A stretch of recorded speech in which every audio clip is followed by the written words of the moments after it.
Bonjour, bonsoir, comme vous voulez, mais salut à tous, fidèles à votre émission Quoi de neuf, diffusée régulièrement sur Zouk Télévision. Et aujourd'hui, nous allons un petit peu aborder le monde de la santé et en particulier une manifestation très importante, le colloque Georges Gracian, sous la présidence d'honneur de professeurs, etc., de grandes personnalités politiques. J'ai à mes côtés le docteur Guarassi Gadetbeki. Bonsoir, docteur, bonjour, comme vous voulez. Bonjour, bonsoir.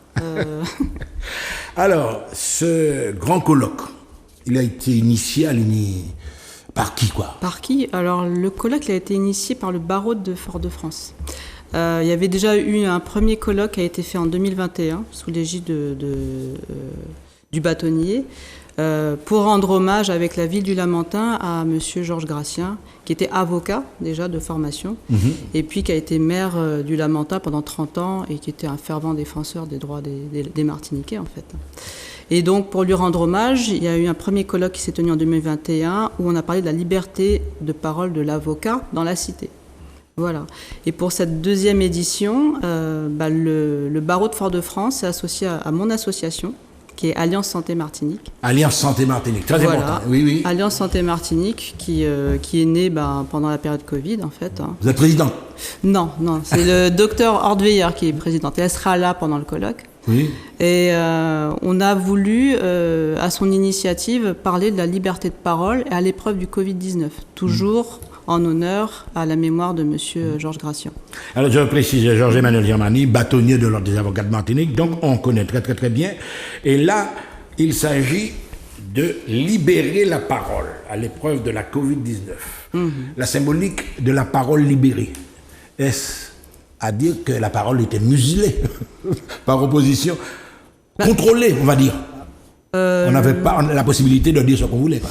La parole, elle a été contrôlée, elle a été malmenée, elle a été, je ne dirais pas ce que fourvoyée, elle a été légitimée. On ne savait plus qui trop parler, comment. Et en fait, ce colloque, ça permet de remettre un peu d'ordre dans les esprits, parce qu'il s'est passé 2 ans, mais je pense que pour beaucoup de gens, c'est assez flou. Il y a des gens qui se sont exprimés sur un thème. La Covid-19, c'est un nouveau virus qui est arrivé, il était nouveau, on ne le connaissait pas, donc la science s'est mise en place, et du coup, il y a un peu tout le monde qui a commencé à parler, et les mesures politiques se sont quasiment imposées à toute une population, sans vraiment qu'elle ait son mot à dire, finalement. Et c'est ça qui est assez impressionnant dans ce qui s'est passé. Donc la parole va se libérer, mais même ces jours-ci, docteur, vous avez des conséquences, des retours.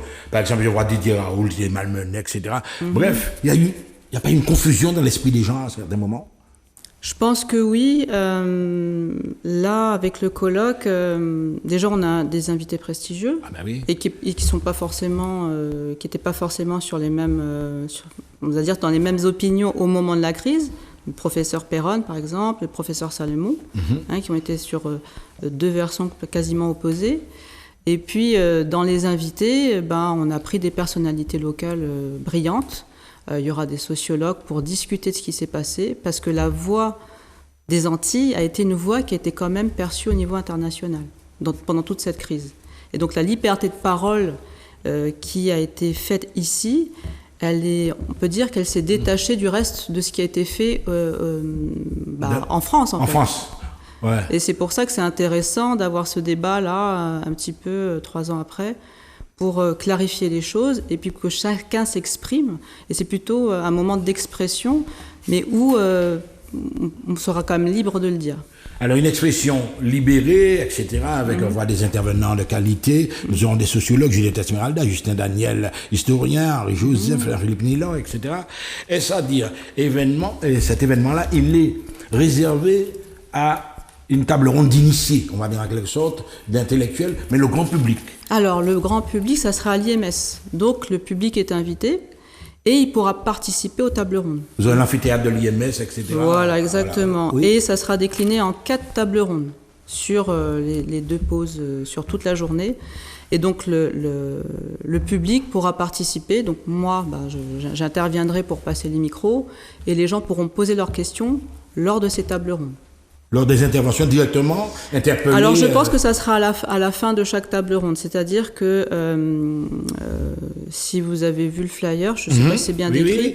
Il y aura des tables rondes sur la parole qui a été comment je pourrais dire, légitime. Légitime, oui. Donc, première table ronde sur la parole légitime, c'est chacun s'exprimera qui avait la légitimité de parler et est-ce que cette parole a été entendue. Et du coup, le public pourra poser ses questions aussi. Donc ce sera interactif, vous allez vous promener dans l'amphithéâtre avec votre micro et exactement. La parole sera vraiment libérée, les gens vont poser des questions. Les gens vont poser des questions, les intervenants pourront répondre avec leur vécu, leurs sentiments, leurs connaissances. Ça sera quasiment une réflexion publique. Oui. Je peux poursuivre là. La parole éthique, ça sera le deuxième volet, la deuxième table ronde. Oui. Il y aura la parole intéressée ou parole financière pour être plus précise. Et la parole résistante de la Martinique et de la Guadeloupe, parce que c'est une parole qui, on va dire, était plutôt en lien avec la population qu'avec les autorités. Donc c'est une parole qui est très importante et elle devait s'exprimer, je pense. Alors évidemment, on voit qu'il y a la connotation scientifique, bien évidemment, il y a beaucoup de spécialistes. Mais il y a aussi la connotation politique. Hein. Genre, par exemple, des interventions de Jean-Philippe Niller sera là, par exemple, David Dobba, etc. Oui. Clairement, puisque ce sont les politiques qui ont fait des prises de décision, qui ont fait aussi des interventions publiques, qui ont du coup donné leur parole sur cette thématique du Covid. Et donc, on s'interroge toujours, qui les a conseillés, comment ça s'est passé, est-ce que la parole, elle était claire, est-ce que la parole, elle était, j'allais le dire, légitime, est-ce qu'elle était bien orientée. Et toutes ces réflexions-là, il faut faire participer effectivement les acteurs politiques locaux, bien sûr. Bien sûr, le colloque ne peut pas se faire sans eux. Voilà. Alors, ça veut dire, on a un peuple, on aime bien vivre, etc., mais vous pensez que jusqu'à maintenant, il y a un flou qui existe même au niveau de la population concernant cette affaire ? Je pense qu'il y a un grand flou. Je pense qu'il y a encore un grand flou. Pourquoi ? Parce que, moi, comme je suis médecin, je suis au contact de la population tous les jours, je parle aux gens, et je suis toujours étonnée de voir qu'il y a plein d'informations qu'ils n'ont pas reçues. Comme s'il y a toujours une parole qui est un peu muselée, comme si les langues ne sont pas complètement déliées, comme si certaines vérités scientifiques même de base, qui ont éclaté depuis ces 3 ans, qui sont des faits maintenant, les gens ne sont pas au courant. Donc moi, j'apporte cette information, mais je pense qu'avoir un débat d'une ampleur de ce genre, ça permettra un peu de refaire des mises au point aussi. Ouais. Alors je vais aborder peut-être un élément. Alors à un certain moment, on a parlé de médecine locale, etc., de plantes, etc., de virapiques, etc.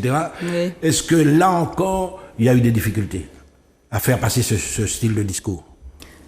En tout cas, pour mon expérience, parce que c'est vrai que pendant cette période-là, j'ai fait des interventions télévisées sur les plantes au marché de Sainte-Marie, je me souviens très bien.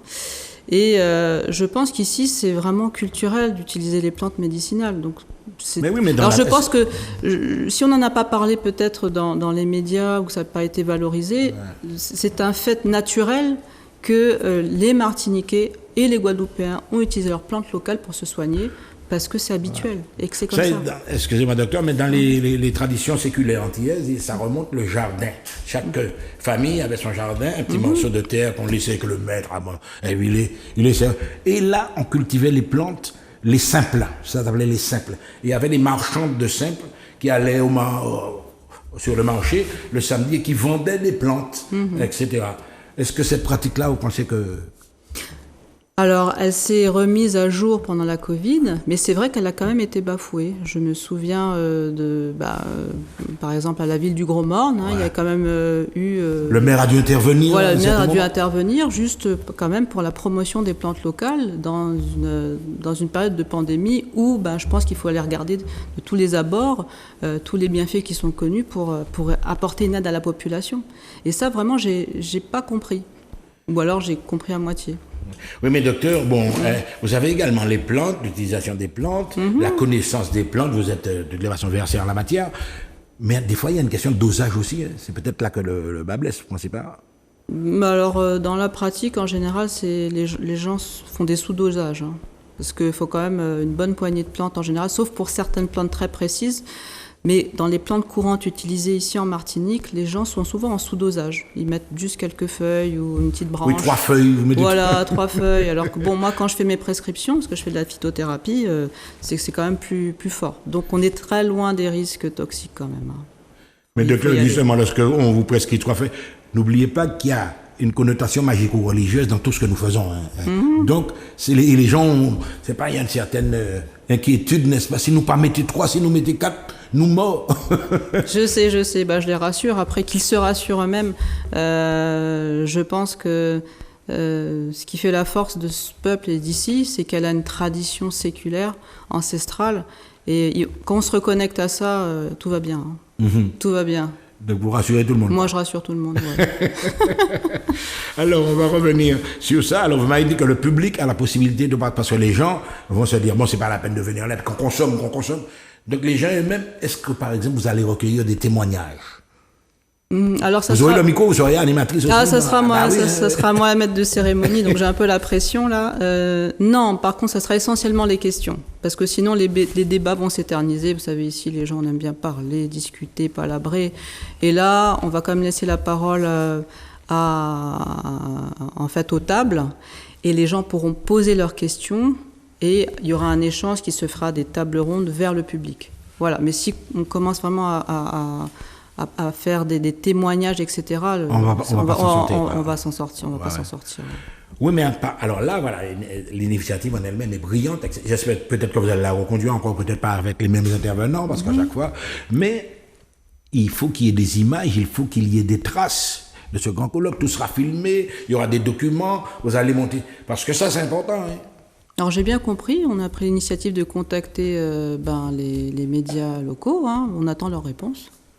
Non, mais vous-même, il faut prévoir... oui, je pense qu'on va filmer, enregistrer. Je pense qu'il faut marquer dans le bronze ces moments-là, parce que je pense que ça sera des moments forts, effectivement. Alors, on va peut-être aborder... là, on a parlé de... Je vois les soignants également, Serge Haribo. Vous êtes bien placé pour parler de la situation des soignants. Oui. Là encore, est-ce que vous pensez que ça a été un petit peu répressif? Pas un petit peu, ça a été carrément répressif. Alors, moi, je vais vous dire quelque chose... je suis encore jeune, j'ai l'air jeune comme ça, je m'entretiens bien. Moi, j'avais jamais vu des militaires entrer dans l'hôpital. J'avais jamais vu ça. Parce qu'il me semble que c'est une zone blanche, d'accord ? C'est une zone où... on va dire un sanctum, mais c'est quelque chose... Voilà, c'est un sanctuaire. Et moi, j'avais jamais vu ça, et je crois qu'on n'a jamais vu ça dans le monde, sauf en temps de guerre. Voilà, mais des guerres avec des bombes justifiées. Là, moi j'ai vu, et j'ai reçu des soignants qui ont vu ça et qui étaient vraiment choqués, des militaires, des CRS, gazés, frappés, poursuivre, mais des soignants. Ce sont pas des délinquants, ce sont pas des repris de justice, ce sont pas moi j'ai pas compris ce qui s'est passé. Vraiment, et moi encore j'en parle, j'ai de l'émotion dans la gorge. J'ai l'émotion dans la gorge. Ça va donc je pense que les soignants, ils ont une parole à dire. Ils ont une vraie parole à dire sur ce qui s'est passé pendant cette période. Et je suis sûr, il y a Serge Haribo, il y a syndicalistes, mais il y aura également certainement des soignants dans le public. Oui, oui, il y en aura. Et puis on a vu aussi des choses, alors là c'est à vous, c'est un ressenti personnel. On a peut-être des fois interdit l'accès à des patients qui venaient. Vous vous rappelez pas, durant cette période-là, ça a été assez délicat. Alors là, moi je pense que... Alors là, je pense que c'est aux gens... Bon, le public sera là pour en parler, nous on sera là pour en parler. Je pense que l'accès à l'hôpital, l'accès aux soins est garanti dans la Constitution, qu'on puisse accéder librement aux soins. Et là, on a fait clairement une ségrégation, qu'on soit clair, le mot, je l'assume.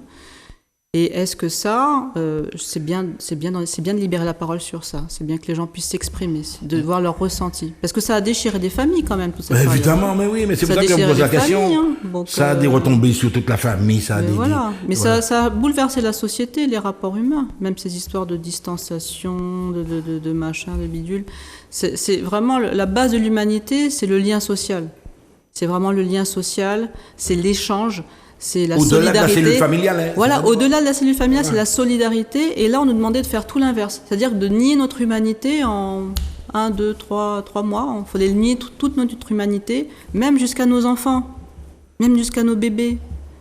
Donc moi, oui, quand j'allais chercher mon enfant à la crèche et que je voyais Tati toute masquée, etc., et quand j'ouvrais, quand je disais ma parole, c'était, voilà, j'étais accueillie avec quasiment, qu'est-ce qui m'arrive, voilà. Donc c'est vrai que tout ça, moi j'ai été profondément marquée par cette période. Je pense que tout le monde l'a été et qu'à un moment donné, on ne peut pas faire table rase et puis se dire on avance un peu à chaque fois qu'il y a des traumatismes, parce que c'était un vrai traumatisme. Et quand on ne libère pas la parole, ça va engendrer quand même pas mal de frustration, beaucoup de colère et des incompréhensions. Donc, là, docteur, ce n'est pas un détail, c'est un élément très important. Nous sommes sur un média, évidemment. Mais le rôle des médias dans cette affaire, parlons-en, parce que là aussi, j'ai l'impression qu'on va vous interpeller là-dessus. Est-ce que certains médias, on va dire entre guillemets, ont entretenu cette situation? Moi, pour observer ce qui s'est passé, je pense qu'il y avait une parole qui a été dictée par des autorités, certaines autorités, voilà, aux médias. Qui contrôle les médias, en tout cas, c'est sûrement pas à moi. Ouais. Petit médecin que je suis. Donc elle a été orientée clairement, cette parole.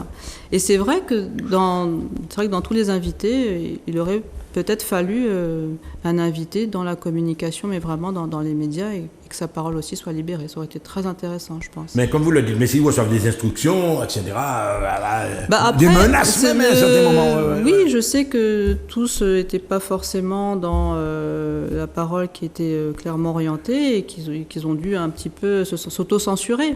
Voilà, ou alors faire des entourloupes. Moi, je sais quand j'étais interviewée par Martinique Première sur les possibilités autres que le vaccin de soigner la population. Voilà, quand j'ai vu le reportage, on avait quand même pas mal coupé au montage. Donc, tout va bien par rapport à ça, mais je pense que la parole médiatique, effectivement, elle aurait pu être dans le débat. Alors peut-être ça sera le volet d'un prochain colloque, mais... Ah là, moi je voyais bien... mais je pense que touche, là, certainement, peut-être dans le débat, ça interviendra au niveau de la parole éthique, parce que la parole éthique, c'est aussi l'éthique des journalistes, qui est mis là, l'éthique des médecins, l'éthique des politiques qui étaient là. Et tout ça, c'est bien de mettre de la lumière. Oui, de la lumière. De la lumière. La thématique de la lumière. Sortons de l'ombre. Alors, docteur, là, nous arrivons dans la dernière ligne droite. Je sens bien, évidemment, que c'est un phénomène très, très, très important. Ce sera un événement. Ouais. Alors là, une dernière question, parce qu'on est déjà dans la ligne droite. Vous avez affaire à une population qui arrive pendant les vacances, les grandes vacances. Là, cette table ronde se fait le 20 juin. 20 juin, oui. Moi, je verrais bien, éventuellement, au cœur des vacances, peut-être encore une autre intervention de ce style. Parce qu'il y en a pas mal qui ont vécu la même expérience, de l'autre côté. Oui, c'est vrai. C'est vrai qu'il y a beaucoup de nos ultramarins qui sont en France qui vont revenir, se ressourcer au pays. Et on verra, mais vous savez, on a mis quand même 2-3 mois de disponibilité, avoir les mêmes agendas groupés. Il y a certains politiques qui n'ont pas pu venir parce qu'ils avaient déjà des agendas pleins. Donc ça se prépare. Donc l'été, ça me paraît court. On verra peut-être l'an prochain. Le 20 juin prochain, de 9h à 18h, donc à l'Institut martiniquais du sport, docteur, parlez au public, invitez-les à ce colloque. Chers Martiniquais et Martiniquaises, ça sera un honneur de débattre avec vous toute cette période Covid, de parler de cette liberté d'expression, la liberté du peuple caribéen qui s'est autorisé à prendre pendant toute cette période, de remettre un peu les choses à plat avec des invités de renom. Avec des avocats, des médecins, même des influenceurs sociaux. Et puis on remettra aussi la liberté, on mettra un petit peu de touche locale, c'est-à-dire cette pointe de culture, un conteur et puis une danseuse. Et ça sera un moment magique, ça sera un moment poignant, je pense. En tout cas, docteur, merci beaucoup, vous avez compris. Là, la parole doit être libérée. Il faut nous savoir ça qui passait. À très bientôt sur ZOC TV.